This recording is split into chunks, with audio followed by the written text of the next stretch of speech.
Hi అండి. Very good morning everyone. Welcome back to ASK Telugu information channel. ఈరోజు ఈ యొక్క వీడియోలో ఒక టాపిక్ గురించి మనం కవర్ చేద్దామండి. చాలా మెంబర్స్ అడుగుతూ ఉన్నారు, విషయం ఏంటి అని అంటే నాకు కాల్ చేసి అడుగుతూ ఉన్నారు పర్సనల్గా. అన్న ఇప్పుడు మన ఆన్ ప్యాసివ్ కావచ్చు, విక్టర్ విత్ యాష్ ప్లాట్ఫామ్ కావచ్చు రన్ అవుతూ ఉన్నాయి. అంటే ఇది క్వశ్చన్ ఎందుకు వచ్చిందంటే ఎస్టర్డే మనం వీడియో చేసాం కాబట్టి చాలా మెంబర్స్కి క్వశ్చన్స్ థాట్స్ వచ్చాయన్నమాట. అందుకే మనకు అడగడం జరిగింది. అడిగిన విషయం ఏంటి అని అంటే అసలు మన ఆన్ ప్యాసివ్‌లో కావచ్చు, విక్టర్ విత్ యాష్‌లో కావచ్చు, కొన్ని విషయాలపై క్లారిటీ మనకొచ్చుంటే ఇంకా చాలా బాగుండేది. అది ఇన్ డెప్త్‌గా తెలియట్లేదు ఎవరికీ కూడా. అక్కడే కొంచెం మనకు కొన్ని మైనస్ పాయింట్స్ అనేది మనకు కనిపిస్తా ఉన్నాయన్నట్టు అడిగారండి. వాటన్నిటి గురించి మనం ఈరోజు ఈ యొక్క వీడియోలో డిస్కస్ చేద్దాం. మీ అందరికి ఒక క్లారిటీ ఇస్తానండి. ఓకే. సో, ప్రతి ఒక్కరు కూడా ఈ వీడియోని చివరి వరకు వినండి. మీకంటూ ఒక క్లారిటీ వస్తుంది. బిఫోర్ థట్ మీరింకా మన ఛానల్‌ని చూస్తూ సబ్స్క్రైబ్ చేయకపోయి ఉంటే వెంటనే సబ్స్క్రైబ్ చేసుకొని సపోర్ట్ చేయండి. కింద కనిపిస్తున్న లైక్ సింబల్‌ని మర్చిపోకుండా క్లిక్ చేయండి. వై? బికాజ్ ఆ లైక్ సింబల్‌ని క్లిక్ చేయడం వలన మన యూట్యూబ్ ఆల్గోరిథం అనేది ఇంకొక 10 మందికి ఈ యొక్క వీడియోని చేరవేస్తుందండి. వాళ్ళు కూడా తెలుసుకొని ఒక స్టెప్ ఫార్వర్డ్ అవుతారు. ఇక్కడ నెగెటివ్ అనేది ఏముండదు. అలా అని హైప్ క్రియేషన్స్ ఏముండవు. ప్రాక్టికల్‌గా ఏమైతే జరుగుతుందో వాస్తవాలు ఏవైతే ఉన్నాయో అవి మాత్రమే చెప్పడానికి నేను ట్రై చేస్తానండి. క్లియర్? డన్? డన్ అండి. మనం టాపిక్‌లోకి వెళ్ళినట్లయితే ఫస్ట్ ఆఫ్ ఆల్ అండి, నాకు అడిగిన కొందరు వ్యక్తులు ఏంటి అనంటే, మొట్టమొదటిగా అడిగిన క్వెషన్ ఏంటి అనంటే, సార్ మనకున్న సిట్యుయేషన్స్‌లో ఈ కస్టమర్ సపోర్ట్ టీమ్ అనేది లేకపోవడం అనేది చాలా అంటే చాలా బ్యాడ్ థింగ్ అండి. ఈ కస్టమర్ సపోర్ట్ టీమ్ అనేది ప్రతి ఒక్క హబ్‌కి, ప్రతి ఒక్క కంపెనీకి ఉంటుంది. బట్ మన యొక్క కంపెనీకి లేకపోవడం ఇదే ఒక ఆహ్, మైనస్ పాయింట్ మనందరికీ అని చెప్పేసి అన్నారు. ఇది 100కి 200% కరెక్ట్ అండి. ఓకే.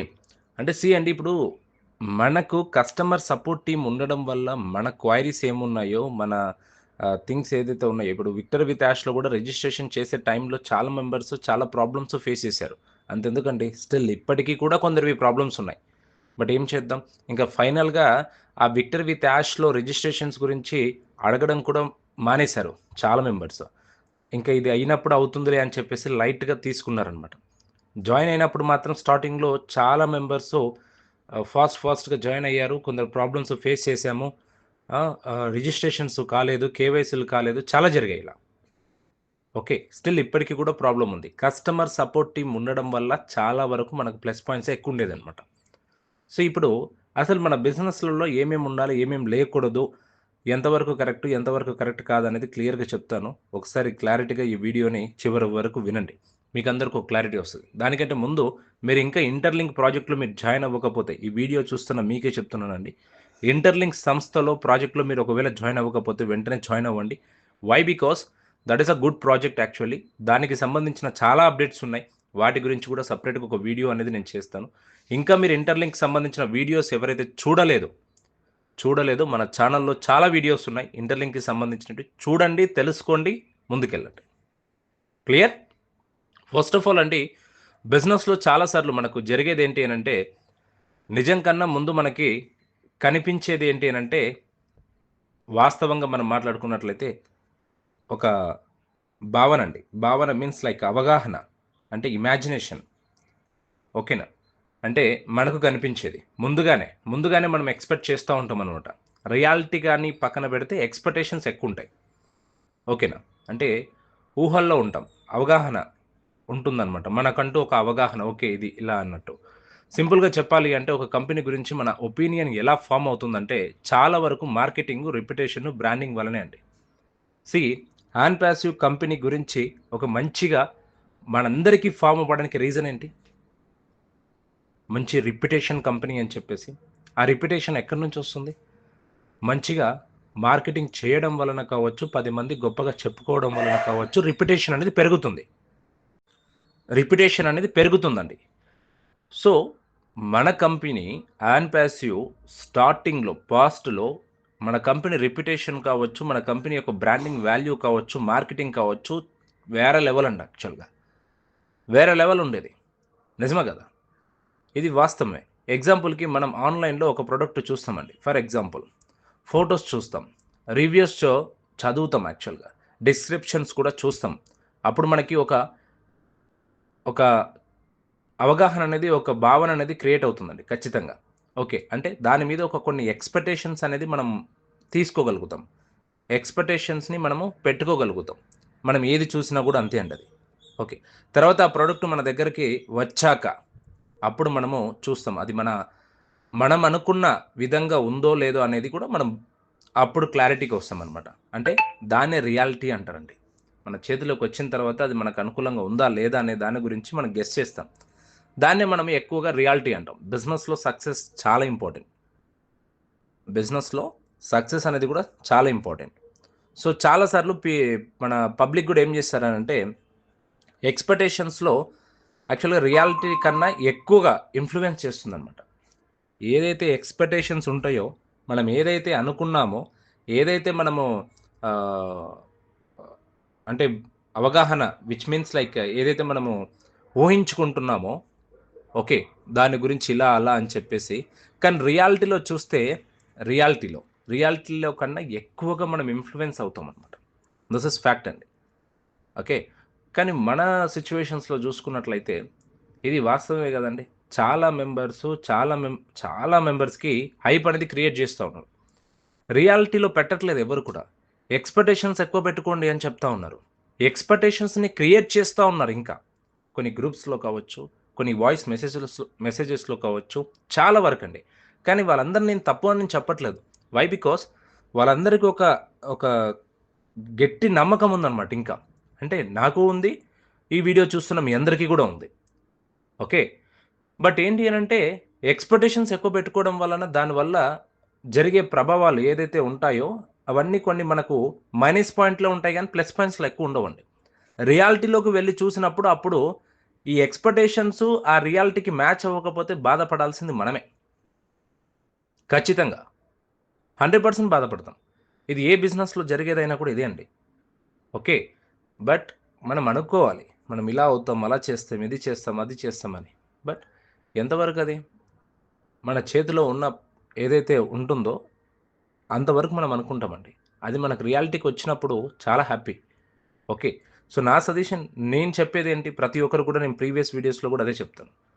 ఎవరు కూడా ఎక్కువ ఎక్స్‌పెక్టేషన్స్ పెట్టుకోకండి. ఎక్కువగా హైప్ అనేది క్రియేషన్స్ పెట్టుకోకండి. ఓకే. రియాలిటీలో ఉండండి. ప్రెజెంట్ ఏం జరుగుతుందో ఆ రియాలిటీలో ఉండండి. అది ఉంటేనే రేపనే రోజున మీరు ఎంత రియాలిటీలో ఇప్పుడు మీరు నమ్ముతా ఉన్నారో అంత రియాలిటీ జరిగిందా సంతోషమే. దానికంటే ఎక్కువ జరిగిందా ఇంకా సంతోషమే. తక్కువ జరిగితే బాధ అనేది కొంచెం ఉంటుంది. ఓకే. సో, ఎక్స్‌పెక్టేషన్స్ కావచ్చు ఎక్కువగా భావించి ఏది కూడా మనం పెట్టుకోకూడదు.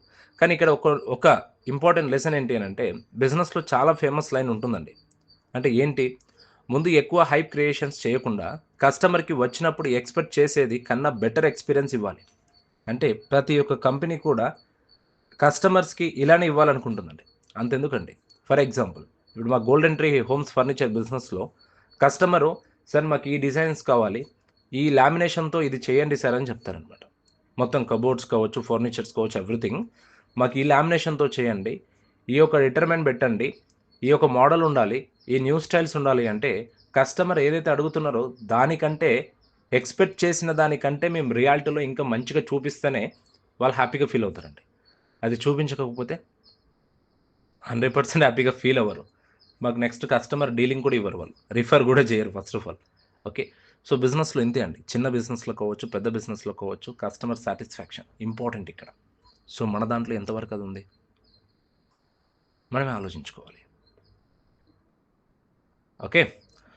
సో, మన కంపెనీ చాలా కస్టమర్స్ సెంట్రిక్ అంటే చాలా మంది కస్టమర్స్ అనుకుంటారండి. కొందరు సీఈఓలు గాని, ఎవరైనా గాని, ఏ కంపెనీలైనా కావచ్చు. మా కంపెనీలో ఉన్న కమ్యూనిటీ మెంబర్స్ చాలా హ్యాపీగా ఉన్నారు. చాలా సంతోషంగా ఉన్నారు. ద లెవెల్ గ్రేట్ అనుకుంటారు. కానీ అదంతా తప్పండి. వాళ్ళు ఎప్పుడైతే కస్టమర్స్ గురించి ఒక సర్వే గాన పెట్టారనుకోండి. ఓకే. ఆ సర్వేలో తెలుస్తుంది. ఖచ్చితంగా. కస్టమర్‌లో కొంచెం మందికి మాత్రమే అలాంటి ఫీలింగ్ ఉంటుందండి. అంటే పాజిటివ్ ఫీలింగ్. చాలా మెంబర్స్‌కి నెగెటివ్ పాయింట్స్ రైజ్ అవుతూనే ఉంటాయి. 100%. అంతెందుకండి. నేను బ్యాంకింగ్‌లో వర్క్ చేస్తూ ఉంటాను.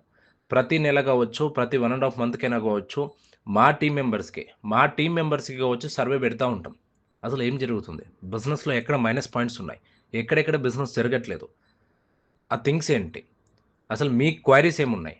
ఎక్కడైనా మీరు ప్రెషరైజ్‌గా ఫీల్ అవుతున్నారా? ఇవన్నీ పెడతా ఉంటా నేను. ఇది కామన్ థింగ్ అనమాట. నాకు తెలుస్తుంది వాట్ ఈస్ వాట్ ఏం జరుగుతుంది లోపల. మనకెందుకు ఎక్కడెక్కడ మైనస్ పాయింట్లున్నాయో అన్నీ తెలుస్తాయి. ఇవన్నీ మనము డెప్త్ లెవెల్‌లో వెళ్లి మనం ఎప్పుడైతే తీసుకొని మనం ముందుకెళ్తాం చూడు అప్పుడే బిజినెస్ గ్రోత్ అవుతుందండి. ఇదంతా చేయట్లేదు చాలా మెంబర్స్. ఇదంతా చేయట్లేదు. వాస్తవం చెప్పాలి అనంటే టు బీ ఫ్రాంక్ చెప్పాలి అంటే నెగటివిటీ కాదండి. రియాలిటీగా, ప్రాక్టికల్‌గా మీ గుండెల మీద చెయ్యేసుకొని మరీ కూర్చొని ఆలోచించండి. నేను చెప్పే మాట ఇప్పుడు. ఎస్‌కే నెగెటివ్‌గా చెప్పలేదు. ఎస్‌కే కరెక్ట్‌గా చెప్పాడు, రియాలిటీగా చెప్పాడని మాత్రం మీరనుకుంటారు. ఎప్పుడు? ఇది నేను చెప్పే పాయింట్ మీరు తీసుకోగలిగితే. గుండెల మీద చెయ్యేసుకొని ఒక 5 నిమిషాలు కూర్చొని నేను చెప్పే పాయింట్ ఇప్పుడు క్లియర్‌గా అర్థం చేసుకోండి. మన సీఈఓ, మన సీఈఓ ఎల్‌సీ మెంబర్స్ మీటింగ్ పెట్టినప్పుడు ఎల్‌సీ మెంబర్స్ నుంచి ఏదైతే క్వైరీస్ ఉన్నాయో, ఏదైతే క్వెషనర్స్ ఉన్నాయో అవి మాత్రమే తీసుకొని మీటింగ్ మొత్తం జరుగుతా ఉంటది. ఓకే. మీటింగ్ మొత్తం జరుగుతా ఉంటుందండి. ఒక కంపెనీ డెవలప్‌మెంట్‌లో ఎంత పెద్ద కంపెనీ అయినా కావచ్చు, ఏదైనా కావచ్చు. అండ్ దట్ టూ మనము ఒక ఫౌండర్స్ లాగా, ఒక ఫౌండర్ పొజిషన్‌లో ఇచ్చారంటే మామూలు విషయం కాదు కదండీ! కంపెనీ మొత్తంలో 60% దాదాపుగా 50-60% కంప్లీట్‌గా ఫౌండర్స్‌కి ఇస్తానని చెప్పాడు అప్పట్లో. అంటే దాదాపుగా కంపెనీ షేర్స్‌లో ఫౌండర్స్‌కి ఎక్కువ షేర్ ఉందని అర్థం కదా! అలాంటప్పుడు ఫౌండర్స్‌ని ఫౌండర్స్‌ని ఎవరికైనా ఒకరికి ఛాన్స్ ఇచ్చి మీ క్వైరీస్ ఏమున్నాయని మాట్లాడవచ్చు. అది ఒక్కొక్క స్టేట్ నుంచి తీసుకోండి. తెలుగు స్టేట్స్‌ని ఒక పర్సన్ నుంచి తీసుకోండి. ఓకే. మహారాష్ట్ర నుంచి ఒక పర్సన్ తీసుకోండి. కర్ణాటక నుంచి ఒక పర్సన్ తీసుకోవచ్చు. అండి ఇవన్నీ చేయడం వల్ల ఏమవుతుందంటే ఎక్కడెక్కడ ఏమేమి లూప్ హోల్స్ ఉన్నాయని తెలుస్తుందనమాట. ఇప్పుడు ఎల్‌సీ మెంబర్స్ అందరికీ అడుగుతా ఉన్నారు. ఎల్‌సీ మెంబర్స్ అందరూ పానలిస్ట్‌గా ఉన్నారు అనంటే అందరూ కలిపే కదండీ! ఈ యొక్క మీటింగ్ అనేది జరుగుతా ఉంది. మనమందరం గూడా కంపెనీలో ఒక ఒక ఒక షేర్ ఎక్కువనే ఉంటుంది గదా! 60% షేర్స్ మనకే ఇస్తానన్నాడు గదా! 60% ఇన్‌కమ్ మనకే వస్తుందని చెప్పాడు గదా! నేను చెప్పే పాయింట్ కూర్చొని గుండెల మీద చెయ్యేసుకొని ఇది రియాలిటీయా? లేకుంటే తప్పు ప్రచారమా అనేది ఒకసారి ఆలోచించండి. మీకే అర్థమవుతుంది. నేను తప్పుగా చెప్పట్లేదు. So, why? బికాజ్ రేపనే రోజున కంపెనీలో ఇన్‌కమ్ వస్తుందని భావించే నేనింకా స్టెబిలిటీగా ఉన్నానింకా. వై? ఎందుకు అనంటే నన్ను నమ్ముకొని నా వెనకాల చాలా మెంబర్స్ ఇన్వెస్ట్‌మెంట్స్ పెట్టిన వాళ్ళు ఉన్నారు. ఓకేనండి. చాలా మెంబర్స్ ఉన్నారలా. ఓకే. అలా అని జెప్పేసి అన్న రేపొస్తుంది. అన్న ఇంకా ఒక 3 డేస్‌లో వస్తుంది. అన్న ఈ మంతు 25థ్ లోపల వచ్చేస్తుంది. అన్న ఈ మంత్ ఎండింగ్ లోపల మొత్తం పడిపోతుంది. వాలెట్‌లో ఫుల్ అయిపోతాయి. ఇలా చెప్పడం నాకు చేత కాదండి. చెప్పడం కరెక్ట్ కాదది. రియాలిటీలోనే మాత్రమే మనం ఉండాలి. అలాంటప్పుడు వాళ్ళు ఎంతో స్ట్రాంగ్‌గా ఉంటారు. మంచిగా పనులు చేసుకుంటారండి. నేను చెప్పిన మాట ఒక్కసారి గుండెల మీద చెయ్యేసుకొని కూర్చొని ఆలోచించండి. అబద్ధం అనిపిస్తుందా? నిజం అనిపిస్తుందా? అని. ఇది ఖచ్చితంగా చేయాలండి. చేస్తేనే మనకు వాస్తవాలు ఏంటనేది కంపెనీకి తెలుస్తుంది. దాన్ని బేస్ చేసుకొని గ్రోత్ లెవెల్‌కి వాళ్ళు ఒక పర్ఫెక్ట్ విచ్ మీన్స్ లైక్ ఒక విజన్‌ని క్రియేట్ చేసుకుంటారు. అలా అని చెప్పేసి మన 'యాష్ ముఫర్' గారు ఏం తక్కువైనా గాదు. 'యాష్ ముఫర్' గారికి ఏం తక్కువ నాలెడ్జ్ ఏం లేకని గాదు. కానీ డెప్త్ కింద లెవెల్‌కి ఇంకా రాలేకపోయాడాయన. అదొక్కటి నేను చెప్పగలుగుతానండి. ఒకవేళ అదే జరిగుంటే చెప్పలేమండి. ఎన్నెన్నో మార్పులుండొచ్చేమో నిజంగంటే. ఆ ఎల్‌సీ మెంబర్స్‌కి కాడికి మాత్రమే ఒక 15 లేదా 16 లేదా 20 మంది పైన ఉంటారేమో. వాళ్ళందరికీ మాత్రమే చేస్తా ఉన్నారు. ఇట్స్ నో ప్రాబ్లమ్ అండి. సో, మీ అందరికి ఏంటి రియాలిటీ ఏంటన్నది తెలియచేయడానికి మాత్రమే ఈ యొక్క వీడియో చేశాను. మీ అందరికి ఒక క్లారిటీ వచ్చిందనుకుంటున్నాను. Okay. And one more thing అండి.